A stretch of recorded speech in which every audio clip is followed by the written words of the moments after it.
जय हिंद दोस्तों। कैसे हैं आप सभी। स्वागत है आप सभी का इंस्पायर इंडिया के सोशल मीडिया प्लेटफॉर्म में। दोस्तों, झारखंड एक परिचय के छठे क्लास में आज हम लोग झारखंड के इतिहास से बनने वाले महत्वपूर्ण ऑब्जेक्टिव प्रश्न के बारे में चर्चा करेंगे, जो आगामी झारखंड के सभी प्रतियोगी परीक्षा के लिए आप सबों के लिए उपयोगी साबित होगा। तो बिना देर किए हुए आज का हम पहला सवाल आप लोगों के बीच रखना शुरू करते हैं। दोस्तों, आज का पहला सवाल है कि महाभारत काल में झारखंड को किस नाम से जाना जाता था।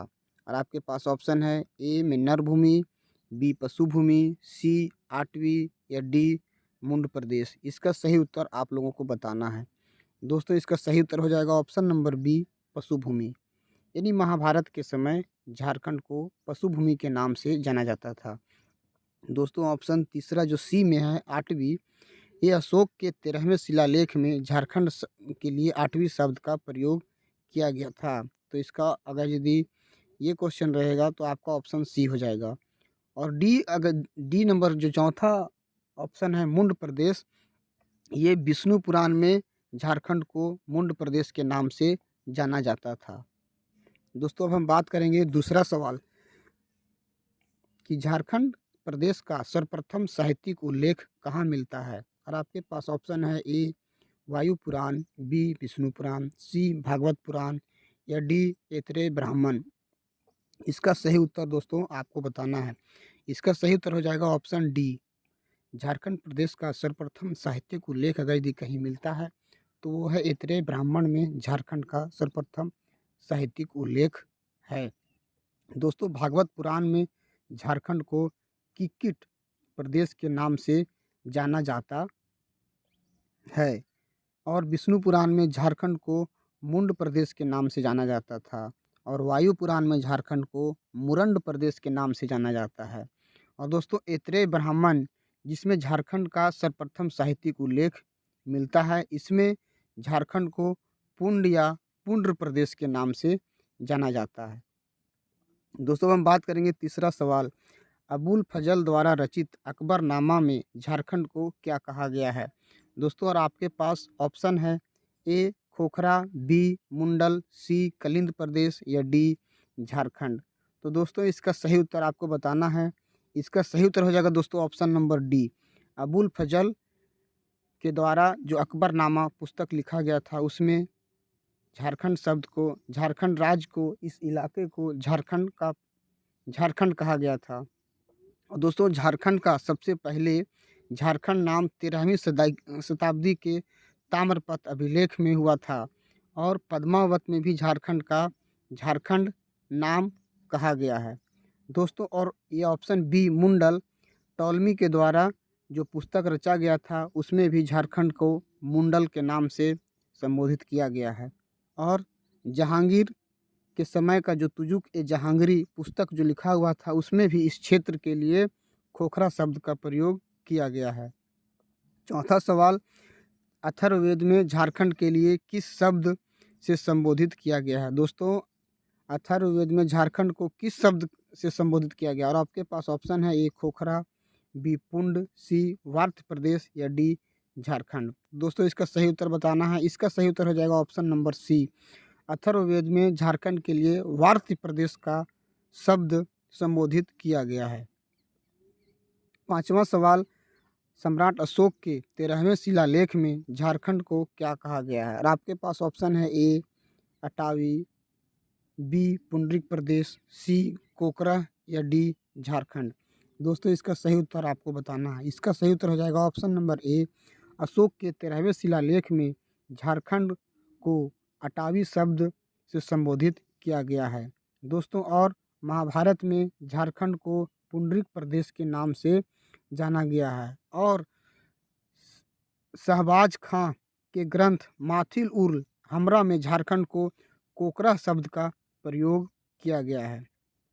अब हम छठा सवाल के बारे में आप लोगों के बीच बात करेंगे कि छठा सवाल है दोस्तों कि झारखंड निम्न में से कौन सा स्थल बौद्ध धर्म से संबंधित नहीं है। और आपके पास है option A Itkhori, option B Belwa Da Khutti, option C Hanuman Palamu या ऑप्शन डी कटुंगा सिमडेगा। तो दोस्तों इसका सही उत्तर आपको बताना है। दोस्तों इसका सही उत्तर हो जाएगा ऑप्शन नंबर सी हनुमांड पलामू।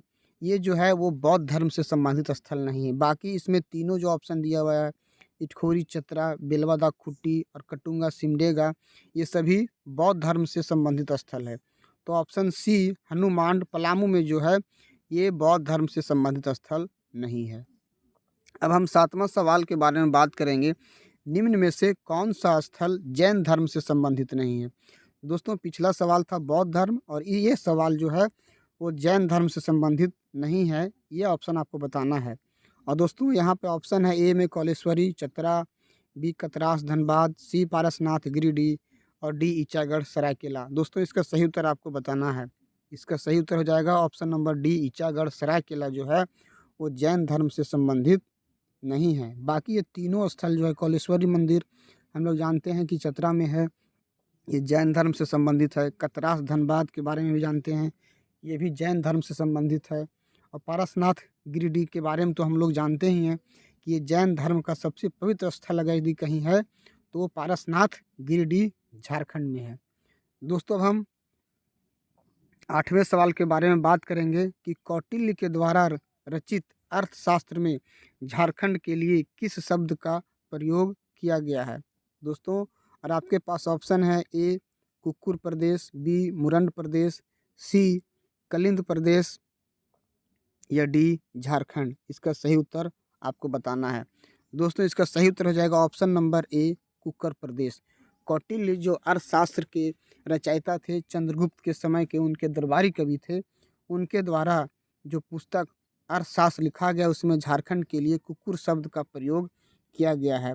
और दोस्तों मुरंड प्रदेश का प्रयोग किस में किया गया है? तो वायु पुराण में झारखंड के लिए मुरंड प्रदेश का इस्तेमाल किया गया है। और संस्कृत साहित्य में झारखंड के लिए कलिंद शब्द का प्रयोग किया गया है।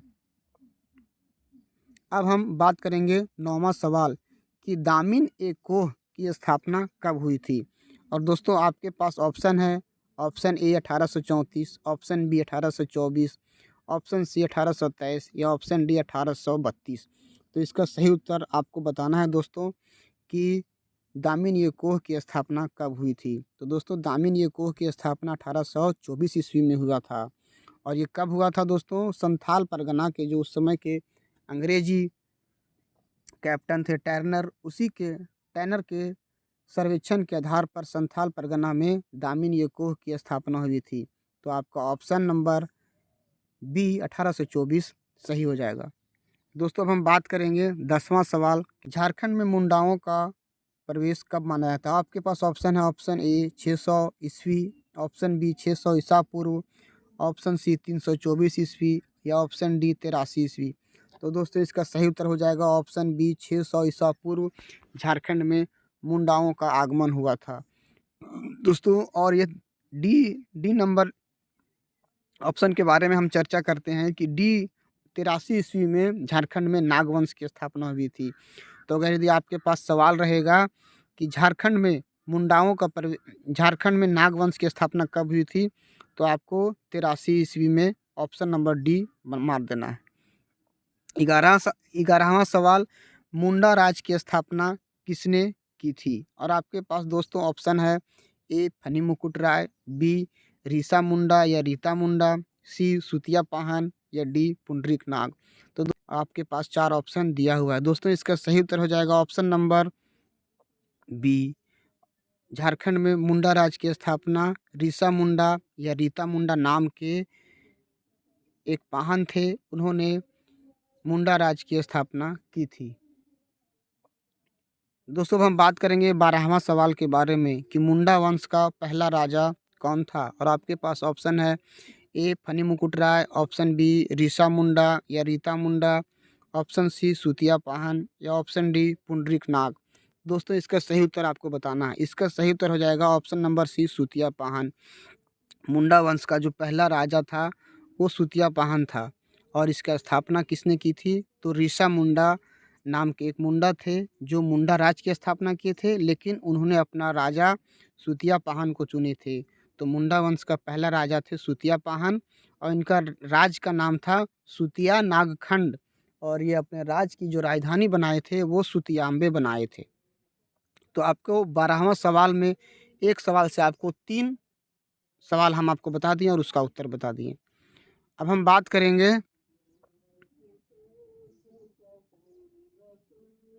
13वां सवाल कि मुंडा राज कितने गढ़ और कितने परगना में विभाजित था? और आपके पास ऑप्शन है दोस्तों। ऑप्शन ए 7 गढ़ 23 परगना, 8 गढ़ 21 परगना, 7 गढ़ 21 परगना या 21 गढ़ 7 परगना। तो दोस्तों इसका सही उत्तर हो जाएगा ऑप्शन नंबर सी 7 गढ़ और 21 परगना में मुंडा राज्य बटा हुआ था। अब हम बात करेंगे 14वां सवाल कि मुंडा वंश का अंतिम शासक कौन था? और आपके पास ऑप्शन है A Phani Mukut Rai, B ऋषा मुंडा, सी सुतिया पाहन या डी मदरा मुंडा। तो दोस्तों इसका सही उत्तर हो जाएगा ऑप्शन नंबर डी। मुंडा वंश का जो अंतिम शासक था वो मदरा मुंडा था, यानी मुंडा वंश के जो अंतिम शासक थे वो मदरा मुंडा थे। तो दोस्तों 14वां सवाल का आंसर आपका डी सही हो जाएगा। दोस्तों ऑप्शन सी के बारे में हम पहले भी आपको बताए हैं कि मुंडा वंश का पहला शासक जो थे वो सुतिया पाहन और अंतिम शासक मदरा मुंडा, और मुंडा वंश का जो स्थापना किए थे वो ऋषा मुंडा या रीता मुंडा किए थे। अब हम बात करेंगे 15वां सवाल कि नाग वंश की स्थापना कब हुई थी? और आपके पास ऑप्शन है ए 83 ईस्वी, बी 162 ईस्वी, सी 64 ईस्वी या डी 177 ईस्वी। तो दोस्तों इसका सही उत्तर बताना। इसका सही उत्तर हो जाएगा ऑप्शन नंबर ए 83 ईस्वी, यानी मुंडा वंश के बाद झारखंड में नाग वंश का स्थापना हुआ था। जो इसका स्थापना हुआ था 83 ईस्वी में नाग वंश का झारखंड में नींव रखा गया था। दोस्तों 16वां सवाल नाग वंश की नींव किसने रखी थी? और आपके पास ऑप्शन है फनी मुकुट राय, ऋषा मुंडा, सुतिया पाहन या मदरा मुंडा। तो दोस्तों नाग वंश का स्थापना तो 83 ईस्वी में हुआ था, लेकिन इसकी नींव किसने रखी थी? इसकी नींव फनी मुकुट राय ने रखी थी। दोस्तों नाग वंश जो मुंडा वंश के बाद नाग वंश आया था उसका नींव फनी मुकुट राय रखे थे, इसीलिए नाग वंश का आदि पुरुष फनी मुकुट राय को माना जाता है या उनको नाग वंश का आदि पुरुष कहा जाता है। और जिनका लालन पोषण फनी मुकुट राय जो थे उनका लालन पोषण मदरा मुंडा नाम के जो मुंडा वंश के अंतिम शासक थे वो फनी मुकुट राय का लालन पालन किए थे, जो आगे चलकर फनी मुकुट राय राजा बने और नाग वंश की नींव रखे। 16वां सवाल दोस्तों कि नाग वंश की पहली राजधानी कहाँ थी? तो दोस्तों और आपके पास ऑप्शन है ए चुटिया, बी पालकोट, सी सुतियाम्बे या डी खुखरा। तो दोस्तों इसका सही उत्तर हो जाएगा ऑप्शन नंबर सी सुतियाम्बे।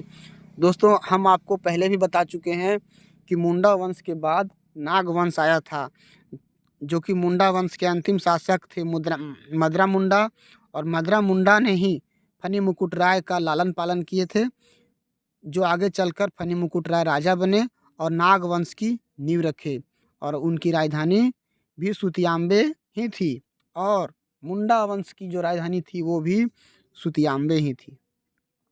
तो 17वां सवाल हो गया। अब हम बात करेंगे 18वां सवाल के बारे में कि समुद्रगुप्त के समकालीन नागवंशी राजा कौन थे? और आपके पास दोस्तों ऑप्शन है ऑप्शन ए फनी मुकुट राय, ऑप्शन बी प्रताप राय, ऑप्शन सी मेदिनी राय या ऑप्शन डी मदरा मुंडा। तो दोस्तों इसका सही उत्तर आपको बताना है। इसका सही उत्तर हो जाएगा दोस्तों ऑप्शन नंबर बी प्रताप राय। समुद्रगुप्त के समकालीन जो नागवंशी राजा थे वो प्रताप राय थे, और प्रताप राय ने ही अपनी राजधानी सुतियाम्बे से स्थानांतरित करके चुटिया बनाई थी। तो प्रताप राय के बारे में जान गए कि समुद्रगुप्त के समकालीन राजा थे और जो अपना नागवंश की राजधानी सुतियाम्बे से चुटिया स्थानांतरित की थी, और नागवंश के ये चौथे राजा थे। कौन? आपका प्रताप राय। अब हम बात करेंगे 19वें सवाल कि कर्ण की उपाधि धारण करने वाला नागवंशी राजा कौन था? तो दोस्तों और आपके पास ऑप्शन है A Phani Mukut Rai, option B Bhimkarna, option C Pratap Rai या ऑप्शन डी मेदिनी राय। तो दोस्तों इसका सही उत्तर हो जाएगा भीमकर्ण। भीमकर्ण जो थे वो नागवंशी राजा थे जो कर्ण की उपाधि सबसे पहले वही धारण किए थे। कर्ण की उपाधि धारण करने वाला नागवंशी राजा भीमकर्ण था।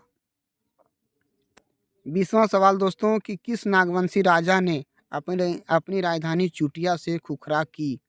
यानी कौन से ऐसे नागवंशी राजा थे जो अपनी राजधानी नाग चुटिया से खुखरा की? और आपके पास ऑप्शन है भीमकर्ण, फनी मुकुट राय, हरि राय या प्रताप राय। इसका आपको सही उत्तर बताना है।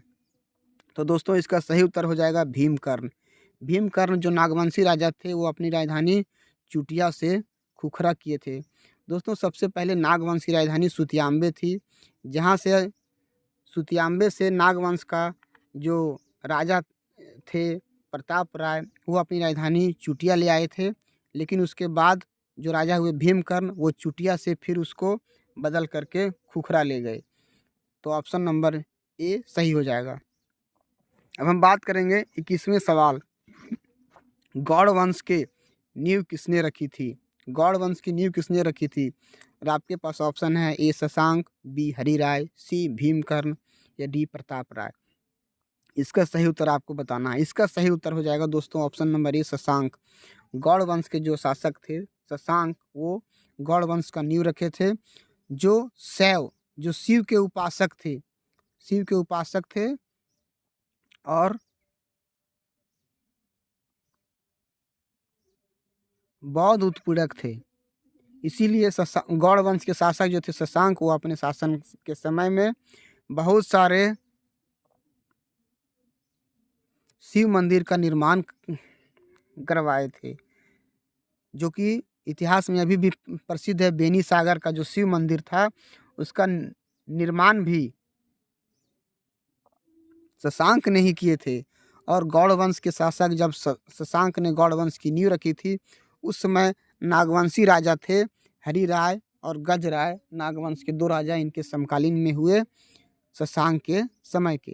अब हम बात करेंगे 22वां सवाल, हर्षवर्धन के समकालीन नागवंशी राजा कौन थे? और आपके पास ऑप्शन है सुंदर राय, बी मुकुंद राय, सी शिवदास कर्ण या डी ए और बी दोनों। दोस्तों इसका सही उत्तर आपको बताना है कि नागवंशी राजा कौन थे जब मगध में हर्षवर्धन का शासन था। तो इसका सही उत्तर हो जाएगा दोस्तों ऑप्शन नंबर डी, सुंदर राय और मुकुंद राय जो थे वो हर्षवर्धन के समकालीन 2 नागवंशी राजा हुए। तो ऑप्शन नंबर डी ए और बी सही हो जाएगा। अब हम बात करेंगे 23वां सवाल, पोरहाट राज की स्थापना किसने की थी? और आपके पास ऑप्शन है ए दर्प नारायण सिंह, बी काशीनाथ सिंह, सी नृपेंद्र नारायण सिंह या डी इनमें से कोई नहीं। तो दोस्तों इसका सही उत्तर आपको बताना है। इसका सही उत्तर हो जाएगा दोस्तों ऑप्शन नंबर बी, पोरहाट राज्य की स्थापना काशीनाथ सिंह ने किए थे। और कब किए थे? 693 ईस्वी में पोरहाट में काशीनाथ सिंह के द्वारा पोरहाट राज्य की स्थापना हुआ था, जो सिंह वंश के नाम से जाना जाता था। और इस वंश में टोटल 12 राजा हुए थे। तो ऑप्शन नंबर बी 23वां सवाल, पोरहाट राज्य की स्थापना काशीनाथ सिंह ने 693 ईस्वी में किए थे। और इसकी जानकारी दोस्तों हमको जो Seraikela Kharsawan through the ages नाम की पुस्तक जिसके लेखक नृपेंद्र नारायण सिंह जो है उन्हीं के पुस्तक से हम लोगों को पोरहाट राज्य के बारे में जानकारी मिलती है। अब हम बात करेंगे 24वां सवाल कि सिंह वंश की दूसरी शाखा की स्थापना झारखंड में कब हुई थी? और आपके पास ऑप्शन है 1205, 693, 1098 या 908। तो दोस्तों इसका सही उत्तर आपको बताना है। इसका सही उत्तर हो जाएगा दोस्तों 1205। सिंह वंश की दूसरी जो शाखा था वो 1205 में आया। और इसका स्थापना कौन किए थे? दर्प नारायण सिंह जो थे वो सिंह वंश के दूसरे जो शाखा था उसका स्थापना दर्प नारायण सिंह किए थे 1205 में। लेकिन पोरहाट राज्य की स्थापना कब हुई थी, ये पिछला सवाल हम आपको बताएं कि 693 में पोरहाट राज्य की स्थापना काशीनाथ सिंह ने किए थे। लेकिन सिंह वंश की दूसरी जो शाखा था दर्प नारायण सिंह के द्वारा 1205 ईस्वी में किया गया था। 25वां सवाल दोस्तों, झारखंड का हल्दी घाटी किसे कहा जाता है? ये बहुत ही इंपॉर्टेंट सवाल है दोस्तों कि झारखंड का हल्दी घाटी किसे कहा जाता है। और आपके पास ऑप्शन है ए पालकोट, बी सहजना, सी कोराम्बे या डी खुखरा। इसका सही उत्तर आपको बताना है। इसका सही उत्तर हो जाएगा दोस्तों ऑप्शन नंबर सी, झारखंड का हल्दी घाटी कोराम्बे को कहा जाता है। तो ऑप्शन नंबर सी सही हो जाएगा। अब हम बात करेंगे 26वां सवाल, रक्सैल वंश की स्थापना कहाँ हुई थी? और आपके पास ऑप्शन है चतरा, मानभूम, राजमहल या पलामू। तो रक्सैल वंश का स्थापना हुआ था दोस्तों option number D Palamu. Palamu में रक्सैल वंश का शासक था। जो रक्सैल वंश थे वो चेरो वंश के थे, चेरो समाज के आते थे, जिनका राजधानी कहाँ था? मेदिनीनगर था। तो रक्सैल वंश की स्थापना पलामू में हुआ था, जिनका राजधानी मेदिनीनगर था। अब हम बात करेंगे 27वां सवाल के बारे में कि हापा मुनि मंदिर का निर्माण किसने करवाया था दोस्तों। और आपके पास ऑप्शन है ए गजघट राय, बी हरि राय, सी शिवदास कर्ण या डी गज राय। तो इसका सही उत्तर आपको बताना है दोस्तों कि हापा मुनि मंदिर जो गुमला में है इसका निर्माण किसने करवाया था। इसका निर्माण ऑप्शन नंबर ए गजघट राय नागवंशी राजा थे, जो 908 ईस्वी में हापा मुनि मंदिर का निर्माण कराए थे। लेकिन 1401 ईस्वी में शिवदास कर्ण नाम के नागवंशी शासक थे, जो इस मंदिर को प्रारंभ में यह काली का मंदिर था, लेकिन शिवदास कर्ण के द्वारा 1401 ईस्वी में इसे महाविष्णु का मंदिर बनाया गया। तो प्रारंभ में हापा मुनि मंदिर का निर्माण, काली का जो मंदिर था इसका निर्माण 908 ईस्वी में गजघट राय के द्वारा कराया गया था। लेकिन उसके बाद 1401 में महाविष्णु की इसमें प्राण प्रतिष्ठा लाए थे शिवदास कर्ण, जो नागवंशी राजा थे। अब हम बात करेंगे 28वां सवाल कि नागवंश का आदि पुरुष किसे कहा जाता है दोस्तों। और आपके पास ऑप्शन है फनी मुकुट राय, प्रताप राय, हरि राय, मेदिनी राय। दोस्तों ये चारों नागवंश के ही राजा थे, लेकिन नागवंश का आदि पुरुष किसे कहा जाता है? इसका सही उत्तर हो जाएगा ऑप्शन नंबर ए फनी मुकुट राय, जो थे नागवंश के पहले राजा थे, जो 83 ईस्वी में नागवंश की नींव रखे थे, इसीलिए इन्हें नागवंश का आदि पुरुष कहा जाता है। तो 28वां सवाल का उत्तर हो जाएगा ऑप्शन नंबर ए। अब हम बात करेंगे 29वां सवाल कि झारखंड में हड़प्पा के समय का साक्ष्य कहाँ प्राप्त हुआ है। इसका सही उत्तर आपको बताना है दोस्तों। ऑप्शन नंबर इसका है ए चतरा, बी पलामू, सी गढ़वा या डी खूंटी। कि झारखंड में हड़प्पा के समय का साक्ष्य कहाँ प्राप्त हुआ है। इसका सही उत्तर हो जाएगा दोस्तों option number D Khunti. Khunti में जो हड़प्पा के समय का हड़प्पा कालीन ईंट प्राप्त हुआ है, जिसका जो साइज है 17 बाय 10 बाय 13 हड़प्पा कालीन ईंटें प्राप्त हुई है। इसी से पता चलता है कि हड़प्पा का जो समय का साक्ष्य झारखंड में खूंटी जिला में मिलता है। 20वां सवाल कि गौड़ शासक शशांक किसका उपासक था। ऑप्शन नंबर ए बौद्ध, विष्णु, जैन, शिव या शैव। इसका सही उत्तर हो जाएगा दोस्तों ऑप्शन नंबर डी शैव उपासक था। गौड़ शासक जो शशांक था वो शैव का उपासक था। इसीलिए गौड़ शासक जो शशांक था वो अपने शासन के समय बहुत सारे बौद्ध जो स्तूप थे उसका उन्होंने तोड़ फोड़ करवाए थे, यानी वो बौद्ध उत्पीड़क थे और शैव उपासक थे। तो लोगों के बीच झारखंड के इतिहास से बनने वाले 30 महत्वपूर्ण प्रश्न। दोस्तों अगर आप सबों को मेरे द्वारा उपलब्ध कराया गया ये कंटेंट अच्छा लगता है तो आप इसे अपने दोस्तों के बीच शेयर ज़रूर कीजिए। और अगर आप हमारे चैनल पे पहली बार आए हैं तो हमारे चैनल को सब्सक्राइब ज़रूर करें। अगर आप इसका PDF चाहते हैं तो आप स्क्रीन पे जो नंबर दिया गया है इसे संपर्क कर आप इसका फ्री में PDF प्राप्त कर सकते हैं। वीडियो देखने के लिए आप सभी का बहुत बहुत धन्यवाद। जय हिंद।